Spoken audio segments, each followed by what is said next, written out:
نکل کر صراع سے جس نے روما کی سلطنت کو الٹ دیا تھا، سنا ہے یہ قدسیوں سے میں نے، وہ شیر پھر ہوشیار ہوگا۔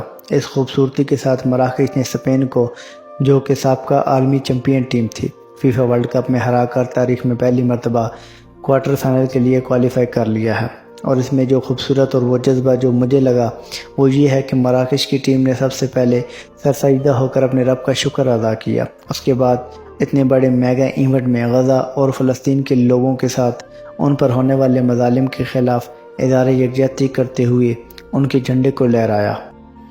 یہ منظر قابل ستائش اور قابل دید تھا۔ یہ کوئی چھوٹی بات نہیں تھی، بہت بڑا میگا ایونٹ تھا، بہت بڑا پلیٹ فارم تھا، اس لیے یہ پیغام پہنچانا بہت ضروری تھا۔ گورے سوچتے ہوں گے کہ یو ایس اے میں 50 ریاستیں ہیں، سب کا جشن منانے کا انداز الگ ہے۔ یورپی ممالک بھی سوچتے ہوں گے کہ ہمارے تمام ممالک کا ہر فرد کا جشن منانے کا انداز مختلف ہے، لیکن یہ کیا لوگ ہیں؟ پاکستان سے لے کے بوسنیا تک مختلف رنگ، زبانیں، نسل والے لوگ ہیں، لیکن جشن منانے کا انداز ایک ہے۔ یہ اپنے رب کے حضور سجدہ ریز ہوتے ہیں۔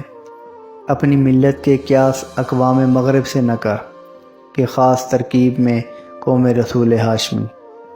نبی اکرم صلی اللہ علیہ وسلم کی تعلیمات ہے، اور میں سمجھتا ہوں کہ یہ صرف مراکش کی فتح نہیں بلکہ تمام عالم اسلام کی فتح ہے، کیونکہ پہلی مرتبہ دوحہ کی گلیوں کے اندر صرف مراکش کے لوگ سیلیبریٹ نہیں کر رہے تھے۔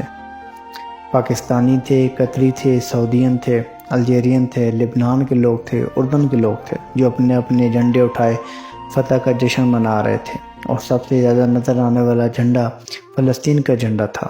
فلسطین کے لوگوں کے دل کتنے خوش ہوئے ہوں گے، فخر سے سینہ چوڑا ہو گیا ہوگا۔ وہ جو ہر وقت غموں میں ڈوبے رہتے ہیں، وہ ہماری بیت المقدس کے لوگ ہیں۔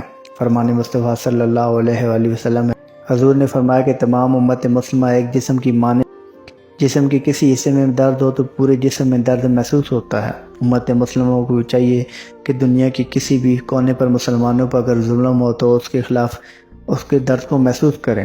مراکش کے لوگوں نے، مراکش کے کھلاڑیوں نے اس بات کا عملی ثبوت پیش کیا اور تمام عالمی طاقتوں کو پیغام دیا کہ مسلمان آج بھی ایک ہیں۔ غزہ، فلسطین اور کشمیر کے لوگوں کے ساتھ ان پر ہونے والے ظلم کے خلاف ایک ساتھ کھڑے ہیں۔